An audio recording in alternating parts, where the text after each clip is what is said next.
अस्सलाम वालेकुम। आज हम पढ़ेंगे non steroidal anti inflammatory drugs. यानी कि एक तो स्टीरॉइड्स यूज़ किए जाते हैं ना इन्फ्लेमेशन को कंट्रोल करने के लिए, उसके अलावा जो ड्रग्स हम यूज़ करते हैं जो कि नॉन स्टीरॉयडल हैं, उनका मैकेनिज्म ऑफ एक्शन क्या है और वो कौन कौन सी ड्रग्स हैं, उनके साइड इफ़ेक्ट्स क्या हैं, वो हम यहाँ पर पढ़ेंगे आज। अब हमने सबसे पहले देखना है कि इनका फंक्शन क्या होता है। क्योंकि दे आर एंटी इन्फ्लेमेटरी, तो वो इन्फ्लेमेशन, पेन और फीवर को कंट्रोल करेंगे। ठीक है, bye inhibiting the prostaglandin formation.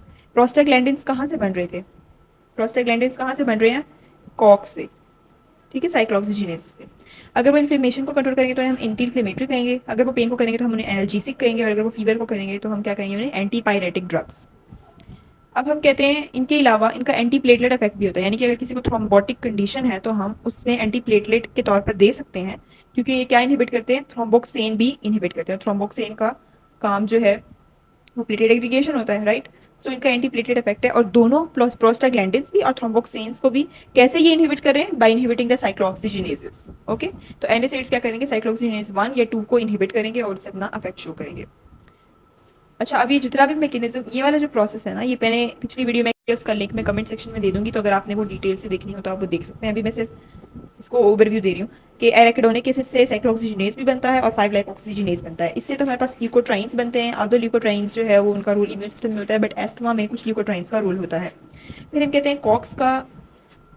अब साइक्लोऑक्सीजिनेज से हमारे पास बनते हैं प्रोस्टाग्लैंडिन्स, प्रोस्टासाइक्लिन और thromboxane A two. We did study in the previous video, बहुत डिटेल्स बताया था कि जो प्रोस्टासाइक्लिन और थ्रोम्बोक्सिन का जो बैलेंस एक बॉडी में होता है, और इन दोनों के ऑपोजिट इफेक्शन होते हैं, एक्शंस होते हैं। लाइक थ्रोम्बोक्सिन का क्या इफेक्ट होता है? प्लेटलेट एग्रीगेशन कराना और वेजोकंस्ट्रिक्शन कराना, जबकि प्रोस्टासाइक्लिन का काम क्या होता है? प्लेटलेट एग्रीगेशन को इनहिबिट कराना और वेजोडाइलेशन कराना। और थ्रोम्बोक्सिन ए टू को कॉक्स 1 बना रहा होता है और इसको कॉक्स 2 बना रहा होता है। ठीक है, तो ये टोटली ऑपोजिट। फिर हमने भी पढ़ा था कि प्रोस्टाग्लैंडिन ई टू और प्रोस्टासाइक्लिन को अगर कॉक्स 1 बना रहा है जीआईटी में, तो वो क्या करेगा? जीआईटी के प्रोटेक्शन में इन्वॉल्व है। ठीक है, हमने पढ़ा था कि जो कॉक्स 1 है वो नॉर्मल फंक्शन लाइक जीआईटी के म्यूकोजा को प्रोटेक्ट करने में इन्वॉल्व होता है, जबकि कॉक्स 2 का जो असल में इफेक्ट हम पढ़ रहे हैं ना, एंटी इन्फ्लेमेटरी, वो इन्फ्लेमेशन करा कौन रहा है? वो कॉक्स 2 करा रहा है। ठीक है, कॉक्स 1 नहीं करा रहा। तो COX 2 is involve in inflammation, pain and fever. Okay, so prostacyclin thromboxane का ऑपोजिट इफेक्ट। कॉक्स 1 इज यानी थ्रोम्बोक्सिन के अलावा COX 1 is involve in normal functioning of GIT mucosa protection, जबकि कॉक्स 2 जो है वो असल में इन्वॉल्व इन्फ्लेमेशन, पेन और फीवर में। ओके, अब हमने देखना है कि अगर हम कॉक्स को इनहिबिट कर दें तो उससे क्या इफेक्ट या साइड इफेक्ट्स जो हैं वो हो सकते हैं। देखिए, एक होगा नॉन सेलेक्टिव कॉक्स इनहिबिटर, जिसका प्रोटोटाइप है हमारे पास एस्पिरिन। ओके, अब इसने क्या किया? इसने आकर कॉक्स को इनहिबिट करा दिया। उसने देखा नहीं कि वो कॉक्स 1 भी इनहिबिट हो रहा है कॉक्स 2 के साथ।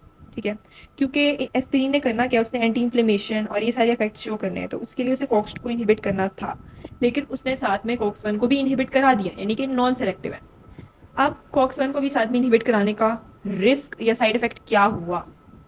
कॉक्स 2 तो चलो इन्फ्लेमेशन तो क्योर हुई, लेकिन कॉक्स 1 के इनहिबिट होने से जो नॉर्मल जीआईटी प्रोटेक्शन है वो नहीं हुई, तो जीआईटी डैमेज, जीआईटी रिस्क जो है वो ज़्यादा हो गया, यानी कि अल्सर्स वगैरह जो हैं वो ज़्यादा होंगे उन लोगों में जिनमें हम एस्पिरिन दे रहे हैं। उसके रिस्क जो है वो ज़्यादा हो जाएंगे, यानी कि जीआई रिस्क जो है वो हमने बढ़ा दिया है। दूसरा देखें, कॉक्स 1 क्या कर रहा है? थ्रोम्बोक्सिन ए टू को भी इनहिबिट करा रहा है। That was the normal function of blood clotting. ठीक है, यानी कि क्लॉटिंग हो रही थी बॉडी में। हमें पता है कि हर वक्त थोड़ी थोड़ी लीकिंग होती रहती है ब्लड वेसल से, और उनको जो है प्लेटलेट्स ठीक करते रहते हैं। ठीक है, ये फिजियोलॉजी में हमने पढ़ा था। तो इसने कॉक्स 1 को इनहिबिट करा, इसकी वजह से थ्रोम्बोक्सिन ए टू भी इनहिबिट हो गया, जिसकी वजह से एंटी प्लेटलेट एक्टिविटी जो है वो ज़्यादा हो जाएगी, यानी जो ब्लीडिंग है ना वो ज़्यादा शुरू हो जाएगी, जीआईसी ब्लीडिंग शुरू हो जाएगी, या कहीं से भी जो है वो ब्लीडिंग जो है वो ज़्यादा शुरू हो जाएगी। तो एंटी प्लेटलेट एक्टिविटी का भी जो रिस्क है वो भी उन लोगों में ज़्यादा होगा जिन्हें हम नॉन सेलेक्टिव कॉक्स यानी कि एस्पिरिन वगैरह देते हैं। थर्ड साइड इफेक्ट क्या है? इसने कॉक्स 1 कॉक्स 2 दोनों को इनहिबिट कराया। ओके, तो ये वाला पाथवे तो समझे यहाँ से क्रॉस हो गया। ठीक है, एराकिडोनिक एसिड अब यहाँ पे नहीं जा रहा, तो एराकिडोनिक एसिड ज़्यादा हो जाएगा ना। अगर वो यहाँ पे नहीं जा रहा तो वो इस पाथवे में ज़्यादा जाना शुरू कर देगा। जब वो इस पाथवे में ज़्यादा जाना शुरू कर देगा तो ल्यूकोट्राइन ज़्यादा बनाएगा, और ल्यूकोट्राइन ज़्यादा बनाएगा तो कुछ ल्यूकोट्राइन हमने पढ़े थे कि एस्थमा का रिस्क ज़्यादा करते हैं, तो इन लोगों में एस्थमा का रिस्क भी जो है वो ज़्यादा हो जाएगा। तो 3 साइड इफेक्ट्स हमने पढ़ लिए उन लोगों में जिनमें हम नॉन सेलेक्टिव कॉक्स इनहिबिटर्स देते हैं। अच्छा, अब आप सोचेंगे कि चलो हम फिर कॉक्स 2 सेलेक्टिव इनहिबिटर दे देते हैं, सारा मसला ही हल हो जाएगा। लेकिन जब हम कॉक्स 2 सेलेक्टिव इनहिबिटर दे रहे हैं ना, तो अब यहाँ पर देखें, कॉक्स 2 सिर्फ यहाँ पे इन्वॉल्व नहीं है, कॉक्स 2 यहाँ पे भी इन्वॉल्व है। कॉक्स 2 यहाँ पे क्या करा रहा है? प्रोस्टासाइक्लिन, जो कि ये थ्रोम्बोक्सिन ए टू के ऑपोजिट काम कर रहा है, यानी कि ये प्लेटलेट एग्रीगेशन को कम करा रहा है और क्या करा रहा है, वेजोडाइलेशन करा रहा है। तो यानी कि थ्रोम्बोक्सिन A2 अगर ज़्यादा हो जाएगा तो उसकी क्लॉटिंग एक्टिविटी ज़्यादा हो जाएगी, तो उसे चेक एंड बैलेंस में रखने के लिए ये प्रोस्टासाइक्लिन होता है, यानी दोनों बैलेंस में होता है। लेकिन कॉक्स 2 की इनिबिशन की वजह से क्या होगा कि ये बैलेंस ख़राब हो जाएगा, यानी कि अब अगर कॉक्स 2 की एक्टिविटी जो है वो बंद हो जाए तो क्या होगा, कॉक्स 1 की एक्टिविटी ज़्यादा हो जाएगी। ठीक है, यानी कि क्लॉटिंग जो है वो ज़्यादा होना शुरू हो जाएगी, जो थ्रोम्बोटिक इफेक्ट्स हैं वो ज़्यादा हो जाएंगे। और जब थ्रोम्बोटिक इफेक्ट ज़्यादा हो जाएंगे तो उसकी वजह से क्या है, मायोकार्डियल इंफार्क्शन और स्ट्रोक का जो खतरा है वो ज़्यादा है। तो यानी इसका तो इफेक्ट जो है वो GI रिस्क से भी ज़्यादा खतरनाक हुआ ना, कॉक्स 2 इनिबिशन का जो इफेक्ट है, डायरेक्ट डेथ हो सकती है। सो मार्केट में कॉक्स 2 इनिबिटर्स लाने के बाद क्या कर लिए गए, विदड्रॉ कर लिए गए, तो उनको इतना यूज़ नहीं किया जाता। नॉन सेलेक्टिव कॉक्स इनिबिटर्स को ही ज़्यादा यूज़ किया जाता है, लाइक एस्पिरिन, ब्रूफिन वगैरह। एक और पॉइंट ये कि नॉन सेलेक्टिव कॉक्स इनहिबिटर्स हमारे पास काफ़ी सारे आते हैं, लाइक आइबुप्रोफेन, एस्पिरिन, कीट्रोलैक, इंडोमेथासिन। लेकिन जो एस्पिरिन है ना, उसका जो GI रिस्क वगैरह ये सारे रिस्क है ना, उसके साइड इफेक्ट सबसे ज़्यादा हैं। क्यों? क्योंकि जो एस्पिरिन है वो इरिवर्सिबली कॉक्स को इनहिबिट करता है। अब हम ये आगे पढ़ेंगे डिटेल से एस्पिरिन के बारे में। अब हमने देखना है एसिटाइल सैलिसाइक्लिक एसिड, या फिर इसको हम एस्पिरिन के नाम से भी जानते हैं, ASA, इसके क्या फंक्शंस हैं।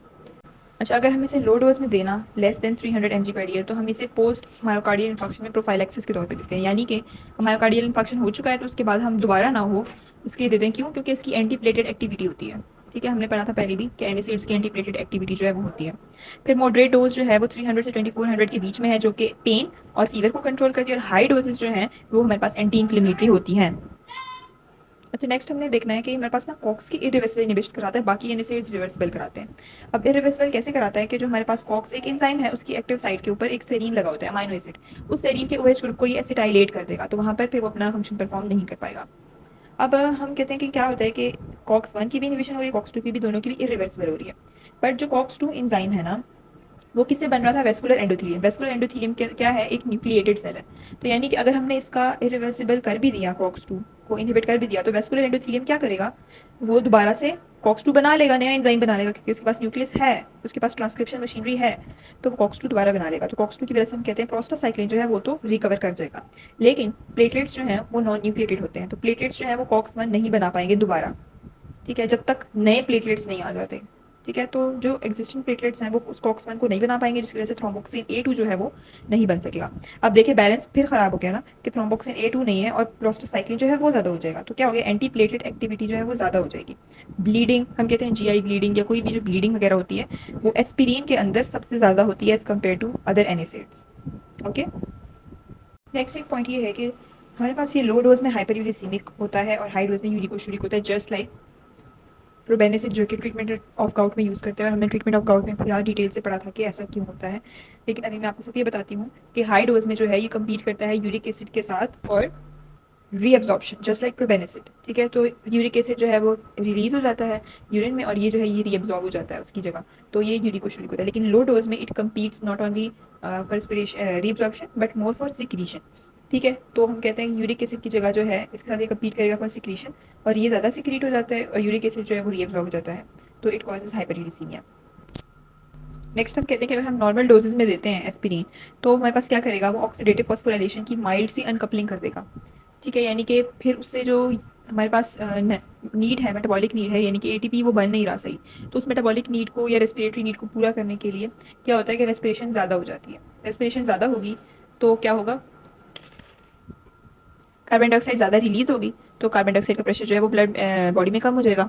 अभी देखिए एक फार्मूला है, pH is equals to HCO3 negative divided by ये। ठीक है, तो हमने क्या किया कि ये कम हो गई, तो इसका इसके साथ रिवर्सिबल रिएक्शन जो pH ज़्यादा हो जाएगी। अब हमने pH को कम करना है, तो हमें पता है कि जब रेस्पिरेटरी मसला हो तो हम मेटाबॉलिक कंपनसेशन करते हैं। ठीक है, रेस्पिरेटरी अल्कलोसिस होगी ना, क्योंकि पीएच जो है वो ज़्यादा हो जाएगा, यानी कि रेस्पिरेटरी अल्कलोसिस हो गई है। तब हमने इसकी मेटाबॉलिक कंपनसेशन करनी है, यानी कि किडनी से कंपनसेशन करनी है। तो HCO3 नेगेटिव जो है वो पीएच को कम करने के लिए क्या होगा, खुद भी कम होगा, जिसकी वजह से पीएच जो है वो कम होकर नॉर्मल पे आ जाएगी। ठीक है, पहले ज़्यादा हो गई थी तो अब कम होकर के आ गई है, नॉर्मल पे आ गई है। अब पीएच तो नॉर्मल हो गई है, लेकिन ये दोनों जो है ये ऐसे ही रहेंगे। इसको हम कहते हैं कंपनसेटेड रेस्पिरेटरी अल्कलोसिस, यानी पीएच तो नॉर्मल है लेकिन जो ये बैलेंस है ये डिस्टर्ब हो गया है। नेक्स्ट हम कहते हैं कि अगर हम टॉक्सिक डोजेज में एस्पिरिन दें तो फिर क्या होगा। इनिशियली तो हमारे पास रेस्पिरेटरी सेंटर को स्टिमुलेट करेगी, जिसकी वजह से रेस्पिरेशन ज़्यादा होगी, PCO2 कम होगा उसी तरह, और रेस्पिरेटरी अल्कलोसिस होगी इनिशियली। लेकिन बाद में क्या होता है कि रेस्पिरेटरी अल्कलोसिस होती है, लेकिन बाद में क्रेब्स साइकिल इनहिबिट हो गया और अनकपलिंग यहाँ पे करा रहा था, यहाँ पे सिवियर अनकपलिंग करा देता है। ठीक है, और सीवियर अनकम्प्लीट की वजह से एटीपी कम हो गया। एटीपी को तो हमने पूरा करना ही है, तो हम क्या करते हैं, एनारोबिक जो है वो स्टार्ट कर देते हैं रेस्पिरेशन। अब एनारोबिक ऑक्सीडेशन की वजह से क्या होता है, एसिड की कंसंट्रेशन जो है वो ज़्यादा हो जाती है, और लैक्टिक एसिड से क्या हो जाता है, मेटाबॉलिक एसिडोसिस हो जाता है। ओके, क्या हो जाता है, मेटाबॉलिक एसिडोसिस हो जाता है, यानी मिक्स हो जाएगा, मिक्स होगा रेस्पिरेटरी अल्कलोसिस और metabolic acidosis in advance stage of aspirin toxicity. फिर क्या होता है कि हाइपरथर्मिया क्यों हो रहा है, क्योंकि हम एटीपी को किसी और तरीके से बना रहे हैं, कैटाबॉलिज्म के थ्रू बना रहे हैं, क्योंकि वो ऑक्सीडेशन ऑक्सीजन के थ्रू तो बन नहीं रही, क्योंकि क्या हो रही है, सीवियर अनकपलिंग हो रही है, तो हम उसे कैटाबॉलिज्म के थ्रू बनाते हैं। उसी वजह से हम कहते हैं हाइपरथर्मिया हो जाता है, यानी कि स्वेटिंग जो है वो ज़्यादा हो जाती है। फिर हाइपोकिलीमिया क्यों होता है, हम कहते हैं कि एक तो सेल्स के अंदर भी हाइड्रोजन और पोटाशियम ऑपोजिट मूव करते हैं, और एक किडनी के अंदर भी जो है ये ऑपोजिट मूव करते हैं, ठीक है। अब बॉडी में क्या हुआ था, इनिशियली रेस्पिरेटरी अल्कलोसिस हुआ था, ठीक है। तो उस रेस्पिरेटरी अल्कलोसिस को कंपनसेट करने के लिए सेल क्या करते हैं, अपने हाइड्रोजन जो है वो रिलीज कर देते हैं ब्लड में, अपने प्रोटॉन्स, लेकिन उसके बदले में ये क्या लेते हैं, पोटाशियम। तो पोटाशियम ब्लड में कम हो जाती है, सेल्स के अंदर चली जाती है। दूसरा हम कहते हैं किडनी में भी उसको कंपनसेट करने के लिए वो रीअब्जॉर्ब करते हैं हाइड्रोजन को, बट रिलीज क्या करते हैं उसकी जगह पे, पोटाशियम को। तो पोटाशियम जो है वो बॉडी में कम हो गया, यानी कि हाइपोकेलीमिया हो। ओके, अब हमने कहा कि हाइपोथर्मिया की वजह से स्वेटिंग हो रही है। दूसरा हम कह रहे हैं कि वेंटिलेशन रेट जो है ज़्यादा हो रहा है, यानी कि लंग्स के थ्रू भी इनसेंसिबल लॉस ऑफ वाटर हो रहा है, जिसकी वजह से क्या हो जाएगी, डिहाइड्रेशन हो जाएगी। फिर मेटाबॉलिक एसिडोसिस की वजह से कोमा, कोलैप्स और डेथ इवन हो सकती है एस्पिरिन टॉक्सिसिटी में। अब इसके जो साइड इफेक्ट्स हैं ये हमने कुछ पढ़े हुए हैं, कुछ न्यू हैं। जीआईटी इरिटेशन कराता है एनएसिड्स, अल्सर्स कराता है, bleeding time, anti platelet activities की सब एनएसिड्स में से ज़्यादा होती है एस्पिरिन की। ब्लीडिंग टाइम यानी कि जब कोई वाउंड या चोट लगे तो वो जल्दी ठीक नहीं होता है, क्योंकि क्लॉट ही फॉर्मेशन नहीं हो रही। देन भी से कि इट एस्थमा को ये ज़्यादा करता है फॉर्मेशन ऑफ ल्यूकोट्राइन्स के थ्रू, ये भी बताया था। टिनिटस, वर्टिगो और हियरिंग जो है वो भी कम हो जाती है। टिनिटस यानी कि ईयर रिंगिंग होती है, ठीक है। चिल्ड्रन में क्या होता है, राइस सिंड्रोम। राइस सिंड्रोम में क्या होता है, इनिशियली लिवर का डिस्फंक्शन होता है, जिसकी वजह से हमें पता है कि ब्लड में अमोनिया वगैरह ज़्यादा होगा, तो उसकी वजह से क्या होगा, ब्रेन पे असर होगा, ब्रेन स्वेल हो जाएगा, इंसेफेलोपैथी हो जाएगी। तो ये चिल्ड्रन में जो है डेथ का कॉज हो सकता है एस्पिरिन। तो चिल्ड्रन में एस्पिरिन नहीं यूज़ करते। रीनल डिस्फंक्शन और अदर एनएसएड्स भी रीनल डिस्फंक्शन कराते हैं, और हमें पता है कि रेस्पिरेटरी अल्कलोसिस जो है ये इसका माइल्ड साइड इफेक्ट है। So that was aspirin for today, और जो नेक्स्ट पार्ट है उसमें हम बाकी एनएसएड्स और कॉक्स 2 इनहिबिटर्स वगैरह पढ़ेंगे।